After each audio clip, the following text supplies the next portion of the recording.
Welcome to Sensible Health Solutions, the show where we simplify health and wellness. Join your hosts, Hallie Fields and Dr. Scott Luper, as they share practical tips and expert insight to help you navigate common ailments, nutrition, and overall well-being.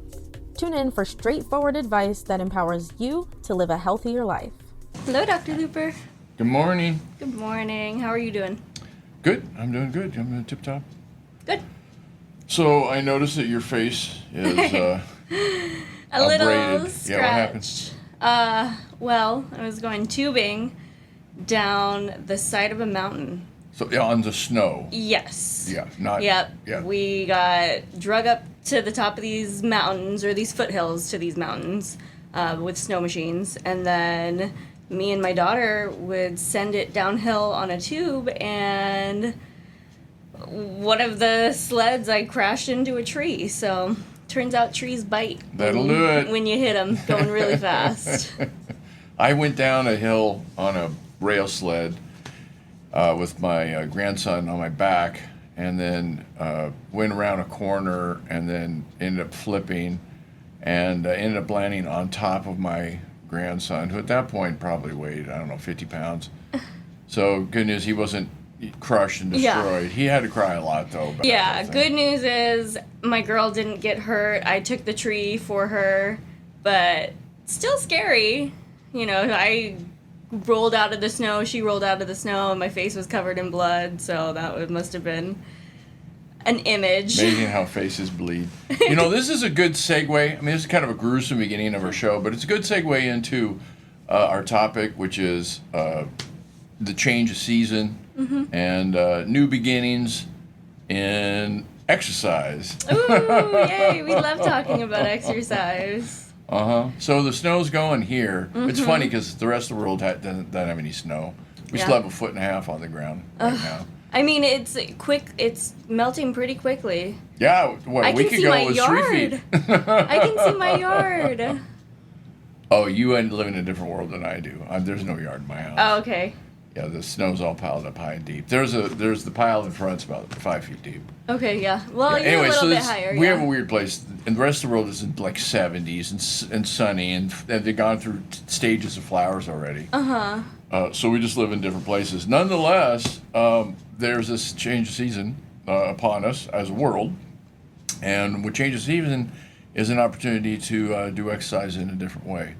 You know, here in Alaska, Fairbanks particularly, we really have 2 seasons. We don't have 4. No. We have a white season with lots of snow on the ground. We have a green season where everything's lush. Yep. And then there's some kind of mud and sticks for a couple of weeks between those two. You can't really call that on either side. On either side, yeah.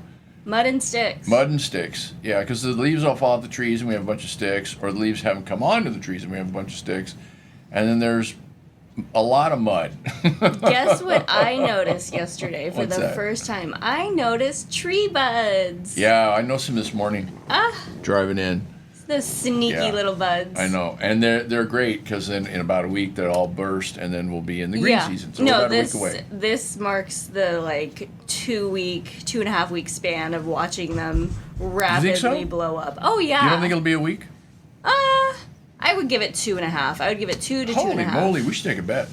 Well, I'll put 5 on it. Yeah, I bet it's gonna. Cause the green's gonna start in a week. That's my thinking. So we'll see how it goes. Anyway, so there's an opportunity to do exercise. Now, my experience of exercise is it needs to be fresh. Otherwise, it gets stale and it's hard to do, and it's a grind, it's a drag, and it doesn't go. You know, we all know that exercise. We need to talk about how important exercise is to our health. We've done that show already. We're just going to count it as a given that, I'm going to say it this way, human beings, the species, right, has a genetic requirement for exercise. You know, like it has a genetic requirement for air and water and sleep and food, right? It's one of those basics. If you don't do exercise, you fall apart. Your body cannot function well. You cannot feel right. You cannot function well. You just cannot. You tend to ache. You tend to fall apart. Things break.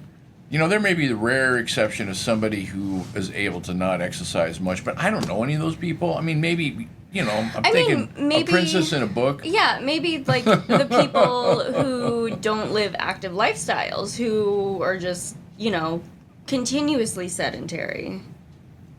So those people They still die ache. young? They I are think? still ache. Yeah. I don't think they don't prosper. Yeah, No. they don't prosper is Yeah. what they don't do. Anyway, so regular people have to exercise. And so we need to do some kind of exercise that lights us up. Otherwise, it's just a drag. It's just this, it's cleaning the bathroom. It's a thing we have to do that we don't want to do. Yeah. I'm so sore from my weekend in the mountains. Like, I was out there in bunny boots and snow pants and gear and climbing up the mountain. My friend also out there, he has foam swords. So we had a couple battles running around the hills with these swords, and it's such a workout to run uphill in 10-pound boots with all of your gear, and then, getting on and off the sled, and everything is sore. My core, my legs, my shoulders. Yeah, so what you need to do is be able to exercise enough to be able to do this. What you just did, you described was called frolicking. Yes, that was a very... brandishing your sword in the woods, whack, whack, whack, right? This is why we exercise, so we can frolic and not throw our shoulder out, right? Yeah, I feel very, unexercised after winter, And if we're able to do exercises that are new, that challenge us, running willy-nilly through the woods, swinging swords, it will work our body in different ways and challenge us, and our body will, get injured to some extent, right? You get sore. Mm-hmm. And those are micro injuries, tiny little injuries, as things kind of come apart as you're using them vigorously. And then, give it a day or two or a week, depending on how old you are, they knit back together and you come out a stronger version. You do it every day, and you just get a different body. Mm-hmm. You get a different version of yourself that you didn't have before. Mm-hmm. The version that knows how to frolic through the woods and brand your swords and whack, your opponent, or whatever the case may be. So you kind of want to be thinking, what you want to train for, because whatever you do, your body's going to adapt to, and you're going to become better at that. Eventually, it'll get stale. Yeah. And come fall, we'll have the show again. Right. So how are we going to change things up? Back, in a past life, 9 years ago, I used to bodybuild, and I used to be very into exercise and fitness. And, having a child changes things. Becoming a single parent definitely rearranges your life. Yeah, so what are you going to do now? I mean, we got... the change is upon us, right? Yeah. We're at that cusp of a new season. Yeah, so... you got to change things up. What are you going to do? I'm going to go running. This winter was skiing a little bit here and there. It was kind of really cold, so I didn't ski. Tell us about running. Why running, often. of all things?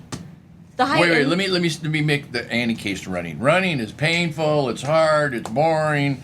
It's just grinding things out, using your willpower to overcome. Right, that's what running is. Most people will think, "Wow, running." I'll pay you money not to run, and you're picking running. Yeah. Tell me why. I enjoy that aspect of it. I'm one of those weird, sick people who like to overcome and like to challenge themselves and like to feel the struggle. And I feel that if I can do that in controlled ways, then I can better accept it when it's uncontrollable, when it's the things that happen in my life that I don't necessarily want to happen. Yeah, so your ability to endure and be resilient is improved by running. For me, I grew up playing soccer, so running had just been something I did in my sport, but then in my adult life, I did it for leisure, and it just became like a meditative thing. Like, I'm just going. I don't like running on treadmills. That is torture. But, if I'm running outside, it's so fun to me to just run through the scene. I like to run downtown on First Avenue on the Riverwalk, and it's so fun to watch the changing of the seasons as the pussy willows pop. Yeah, they're popping right now. As the tree buds pop, and, it's a good way to be outside. Use the word meditative, and I think you're right. That running has that meditative quality. Once you settle into your stride, You get your gait down, and you kind of settle in. You're running and breathing and running and breathing and running and breathing. And you do that for, I don't know, 3 minutes or 5 minutes or 2 minutes, some small amount of minutes. You settle into it, and you get a groove going. And then your body warms up, and it starts functioning, and you're not struggling so much. You're kind of settling into your pace. And it is, in fact, a meditation. There's this quiet euphoria that kicks on. I don't know, euphoria maybe is too strong of a word, but you get into it 20 minutes, and euphoria is the correct word. It is, absolutely. And then my breath matches my stride. Yeah. And I'm not necessarily trying to run my fastest mile. I'm not trying to hit a personal record, go the longest distance I can, but I am just trying to reach that meditative state. So the other thing is that you mentioned, which is super important, is that your brain is soaking up the environment. You're looking at the trees and the rocks and the path and the people and the dogs and whatever, and it stimulates your brain in ways that are deeply satisfying. We, as a species, grew up, outside, living in the bushes more or less, and it's home. The planet Earth is home to us. We're out there interacting, and it stimulates our brain to lay down pathways that make us feel connected to the planet and satisfied. And connected to, your town, connected to where you live, connected to the people in the place that you live. So for me, born and raised in Fairbanks, been here 32 years, and I think it's really neat that I get to live in this little segment of time where Fairbanks is laid out like this, and can't wait to see in the next 30 years what the First Avenue Riverwalk might look like. Yeah, things will change. People got ideas for sure. Okay, so running's good. I like that. Funny thing is, I'm doing the same thing. Ooh. I'm not much of a runner You're a anymore. biker, right? I like to bike more. Yeah. Running's more of a plod. But there's something about getting on a trail, and then the speed of running is just about right. A bike is so fast on those mountain trails that it's death-defying, and which is fun too. There's that excitement that goes with it. But to get on a trail and just kind of, go at a different pace and kind of soak it up, there's a deep satisfaction to doing that. And also, I'm lucky because I live in the woods. Yeah. There's a trail that goes out my back door into the woods that I can run as far as I'd ever want to run. And so I like that as well. That makes it easy and lovely and delightful. So you're doing trail running. I'm doing pavement running. Those are very different worlds. Yeah, you got to have better shoes to do pavement running because of the pounding. I do minimalist shoes. Yeah, the 0 grade shoes. Yeah, and so they're basically like moccasins. Yeah, I got some of those too with like a wider toe. I really like those. They're nice. They put you in connection with the ground, but you have to be very careful where you put your foot. You step on a root or a rock, and it's crippling.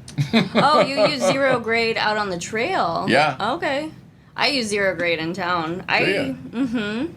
So I've done that before too, but my feet don't hold up to the pounding very well. Yeah, my plantar fasciitis is kind of starting to get inflamed again. Okay, so here's the thing. You picked a thing. It's fun to do. That's great.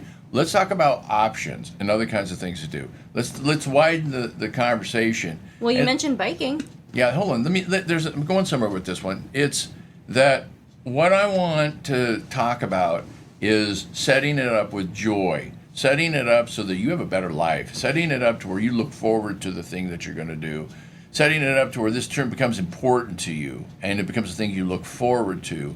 And you want to actually do exercise and do it well, that's what you need to do. It is possible to do it that way. I know lots of people are like, what are you talking about? Exercise is always a chore. Look forward to it? I mean, how could that even happen? I'll tell you how it can happen.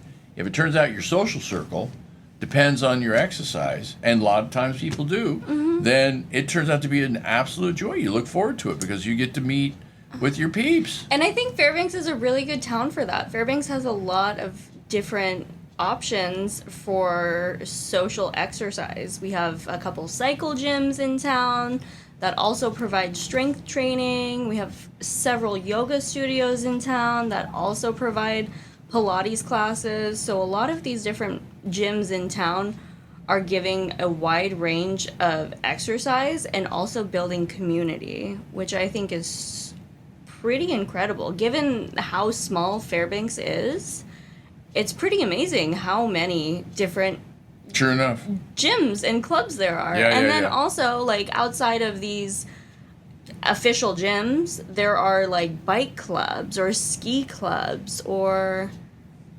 So I have a patient who's got type 2 diabetes. He's in his mid-70s. When he came to me, he was just basically falling apart. He was overweight. He's got heart disease. He's just falling apart, really is what it is. And that's what happens with diabetes. You do diabetes for a lifetime, and it wears on you.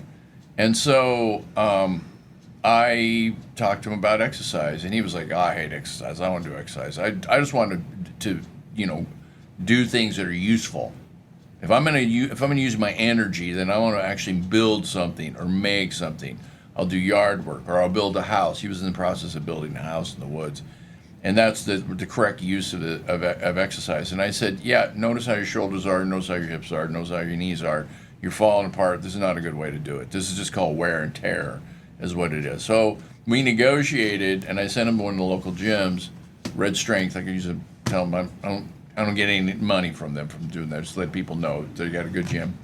And what he found there was community. He found a bunch of guys like him who were ahead of him in the sense that they'd been doing this gym thing for a while. They knew his body type. They knew his situation. They could come over and they could give him advice. Now, he had trainers there as well, but it turns out he got more benefit from the other patrons. And they really have a community, have a little posse of guys, 5 guys, who all like each other. Yeah. They like to talk, they like to banter, they like to, to challenge each other, and the quality of his life changed immensely. Yeah. It really went from a life that was kind of sad and isolated to a life that was rich and dynamic. I mean, I cannot stress how much this thing was. It made, I see these play out over and over again. I see that when people come in and they're sick, that the thing that was most important for them wasn't the pill or the herb, it was the change of situation. That's what really made everything work. Not to say the pill and the herb are part of it too, but the linchpin on his case was absolutely exercise. It changed his body, and he's like glowing with happiness right now. It's amazing to see somebody, go from 75 to 16. And I think that along with the exercise, the community piece is really important. I feel like Fairbanks is a very easy community to isolate yourself in and kind of get very set in your ways. And I suspect any community is. Yeah. Really, because this is going on around the world. We have an epidemic of isolation. Yeah. We just do. Yeah. For whatever weird world we live in where people tend to isolate more than they did. I'm not sure exactly why. I know it's been in the works for a long time. Because we have social media now. It's because we have something in our hands that gives us this pseudo connection that makes us feel like we're in the mix of this collective, but it takes away the actual human connection piece of it. I think I agree with you, but back in the 60s and 70s, they called it TV. The reason why the world was going to hell in a handbasket was because of TV. Now, TV is basically dead, and the world's still going to hell in a handbasket. Yeah, TV went on steroids. TV went on steroids. Yeah, TV went on steroids, and don't forget about video games. That's another one. Oh gosh, I could go on a rant. I could really go on a rant. All right, so classes are helpful. Gyms are helpful. Not necessarily a class where you go in and but a situation. I'll give you another situation that I got a lot out of was a climbing gym. Yeah. That's not for everybody. It's hard to come in never having climbed anything. It's really hard to climb. I took my daughter to a birthday party last weekend at the SRC, and their rock wall is incredible. But I tried to get up and do a little bit, and I could not. I couldn't do it as much as a little 8-year-old monkey could. True enough. Yeah. But yeah. It's the kind of thing your body adapt to. I went into this as an older person. I never had climbed before. I started climbing in my 50s, which was weird, right? Because who does that in their 50s?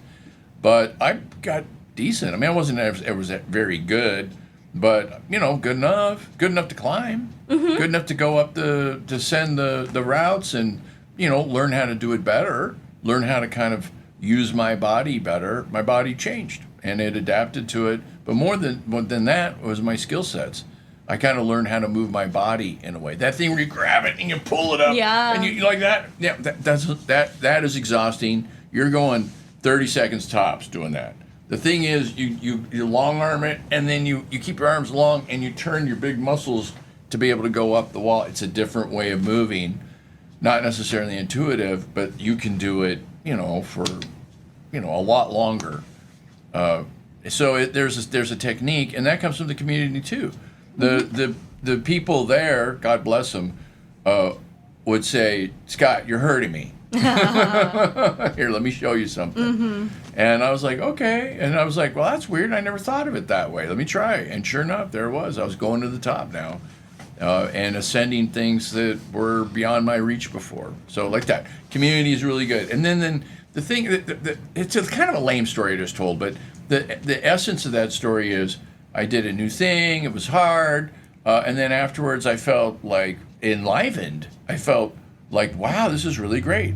I like that feeling of ascending, where you learn something and you get better at it. Yeah. And you get this kind of float where your brain rewards you. Right. Because you're learning a new thing. You're doing something that's hard. Now, here's the trick of that.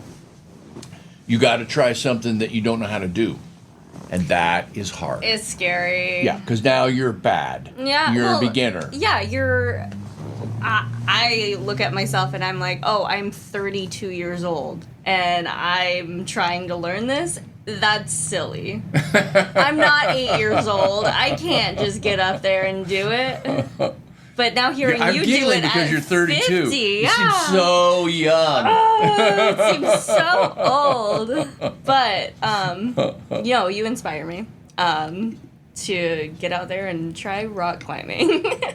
Yeah, it's not everybody's cup of tea, but it's like everything else. Where you try it a little bit, and then you get a little success at it, and then, you know, the nice thing about doing this rock climbing thing is that you can't do it all the time. It's these basically sprints. You can't climb for hours and hours and hours, but at least not here. And so a lot of times people are sitting on the edge of the foam, you know, because there's these foam floors. In case you fall, you land on the foam, you don't get hurt. So you sit on the edge of the foam and you watch somebody climb, and then you sit next to somebody else and, hi, I'm Scott. And then, you know, they're climbing, and you say, hey, you know, there's a red one over to your left. Right? Yeah, you are. And they, oh, thanks. Right? And then they grab onto the left of that one, and that swings them up to the next one. And so there's a natural, easy community because everybody's just doing it together, and you just kind of hanging out with folks, and you just can't help but start talking about stuff because you're working the same problem. Yeah. Yeah. You're doing the same thing. You're doing the same thing. Yeah, you're working the same problem. It's right there. And the people who work those same problems, they're on the same level, and so that they naturally congregate, and it's easy. And a lot of times somebody will be a little bit better than you, and then they can say, hey, you know, really on that one, turns out the start's really important. You want to get both your feet up on that little nut nib. That's a foot thing? I mean, you can touch it. Yeah, that one right there. And then that'll get you up to the next one. Or you'll be the good guy. You'll be the one who knows how to do it. And somebody comes in there just like, you know, they don't have any idea how to go up it, and then you could throw them a bone. Yeah. And give them some advice, and then sometimes it makes a real difference. And it's like, wow, this is fun. That's kind of what I've found in my yoga community is lots of different yogis, different levels, all helping each other. There are really advanced yogis in the class that, you know, when we get into different postures, give each other different tips and pointers of how they would come into the pose, and it's really helpful in those ways. Okay, so there is an epidemic of loneliness and meaningless lives. People feeling like they don't make a difference, right? And this is the cure. Yeah. What we're talking about right now is the cure. It's called community, right? And you got to exercise anyways because we have a genetic requirement for that. We already established that. There's reasons, good and sufficient reasons to exercise.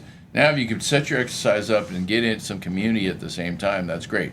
Now, it's not for everybody. Some people would rather run the trails by themselves. We started with that.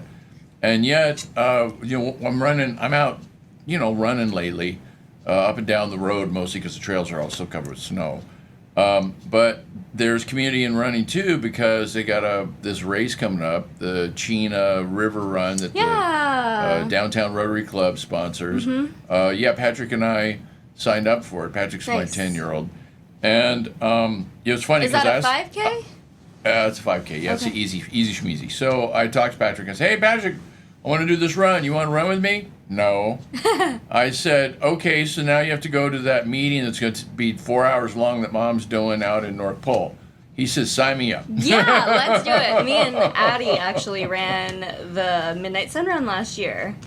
And the year before that, she had biked it. And then last summer before the run, she said, "Mom, I think I'm ready to run. I think I want to run it this year." So we ran it. Cool. She did the whole thing. That's a 10K. Yeah. Yeah. And like halfway through the run, I was like, "Dear God, is this child going to slow down? Like, I can't do this. I can't keep up." But she didn't slow down. And we finished it in like an hour 15. Oh, how about that? That's great. Yeah. So excellent. She's ready to do it again. She asked me the other day. And she was like, what, 7, 8? Last year she was 7. This year she's 8. So she's 50 pounds. So yeah, she asked 50 me. 50 pounds of pure muscle. Yeah. And bone, sinew. It's lean. She's lean, yeah. But she did ask, when are we going to start running again? I want to do the Midnight Sun Run. And now that we're downtown, we have all these trails accessible, so we might see you out there for the Chena River Run. Good. So let's, since we are living in Fairbanks, and this show is run not only on the, YouTube and for the rest of the world to see, but also on the radio here in Fairbanks. So let's focus on Fairbanks a little bit more and talk about some stuff that's going on.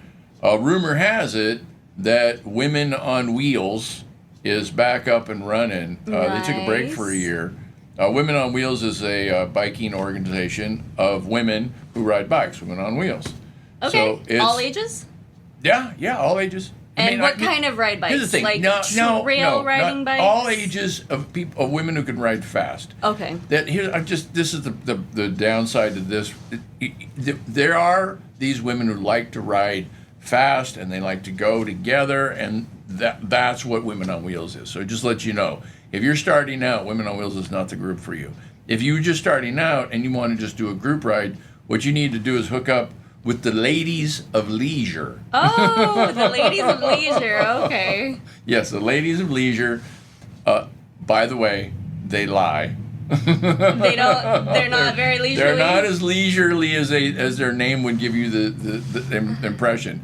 But they are much more leisurely than the Women on Wheels. That so there sounds like... is this opportunity. The nice thing about biking is if you really do want to keep up and you don't want to necessarily have to train like hard all the time to do it, there's an easy solution. You just get an e-bike. Yeah. And then when there's this little thing, there's a little switch you flip with your thumb, and you go from an eco to a turbo, and then suddenly you're leading the pack. You're at the top of the hill. I have a saying, buddy. "Where are y'all?" I have a buddy who's trying to get me to convert my bicycle to an e-bike. So we bought one for Christy, my lovely wife, because Patrick and I have been doing the single tracks. There's a trail, a fabulous trail here in Fairbanks, up on Esther-Dome. And we've talked about it before. I might have done a show on this same trail. I think we've done a bike show. Anyways, they put a bunch of money and a bunch of time into improving the trail. They have bank turns. It's a thing called a flow trail. Funny thing is I talked to the guy who's spearheaded this. This is Joel Booth, who owns Goldstream Sports. And Joel said when we set it up first, we put bank turns on it, and we just did it because we wanted to. And we just thought it would be cool. And the people who are helping us do this kind of coordinate it, like, on the national level, said, "Oh, no, you should. That's not how it's done. You got to have this thing where it's flat and you do whatever through the woods and so on and so forth." And then he said about a month later, there was an article came out about this new style of trail called a flow trail that had bank turns and you flow. And then suddenly we were legit. We were building them before it was built. Yeah. But then it turned out to be a thing. There was this idea that the biking community across the country all kind of thought of at the same time. And now we have a fabulous flow trail. And not only that, but we figured out how to do flow trails better, and we've improved some of the little sticky parts that didn't work quite well. And I did a trail last summer, at the end of the summer, and it was a dream. It was just absolutely fabulous. And they aren't melted up there yet. No. Okay. They're not going to be ready until probably another month. Ugh. Because they still have enough snow on the ground. And once the snow all melts, it turns to mud, which is not really fun to go ride in. I mean, I guess if you're the right age, but I'm for like an adult. And then afterwards, once it dries out, then you could go do this flow thing. But anyways, the thing that they've managed to do is really take the technology of trail construction and improve the quality of the trail to the point where it's a different experience. There really is a flow. And the complaint we have is all of us could go. We have an exchange student that goes with us and whoever else go with us. We do this little group of people going. We're not particularly fast, but we're not particularly slow either. We move along the trail pretty nicely. And Mom can't go. She can't keep up. She just doesn't have it in her to be able to, she has to get off her bike and push it up the hills. But so we got her a mountain bike, electric bike. And so it's got knobby tires on it, it's got the shocks on it, it's got all the stuff you expect for a mountain bike on a trail bike. Except for when she needs to go up the hill, she just flips the button. That's what I need. I am not a hill climber girl at all. Hey, Dr. Luper, I think we are about out of time for this episode. Good. Any last thoughts? You've inspired me to get out there and try some new things this summer. I think I'm gonna get into some rock climbing. So good, excellent. So try new things. That's great. That's really what I'm trying to get people to do. Is it to take a stab at it, and you will be richly rewarded. I mean, honestly, it's just going to be something that really makes a big difference in your life. You're going to feel better, and then in the end of the summer, you'll need to switch it up because the season changes here. Elsewhere, the same changes to some extent. But it's just a good idea periodically to, try something new, to change the pattern, to stimulate your brain, to get yourself out of the rut that you're in and try something else. It's hard, it's challenging, and that's part of the reason why people do so well with it. And your sense of satisfaction with life goes up for doing this. Really, just the ultimate project here is the happiness project. We're all looking to be happy. Yeah, and it's not like happy, we just had ice cream happy. It's happy, I did something hard and I actually got through it and I feel good about myself. Like that kind of happiness, real happiness. Okay, Haley. Awesome. Very good. Thank you. Party on. Thanks for tuning in to another episode of Sensible Health Solutions. We hope you found today's discussion enlightening and packed with practical tips to enhance your wellness journey. Remember, small changes can lead to big results. If you enjoyed the episode, don't forget to subscribe and leave us a review on your favorite podcast platform. Your feedback helps us bring you the best content possible. Stay connected with us on social media for more health insights and updates. You can find us at Sensible Health Solutions across all social platforms. Until next time, stay sensible and stay healthy. This content is for informational purposes only and is not a substitute for professional medical advice, diagnosis, or treatment. Seek medical advice from a healthcare professional for any medical conditions.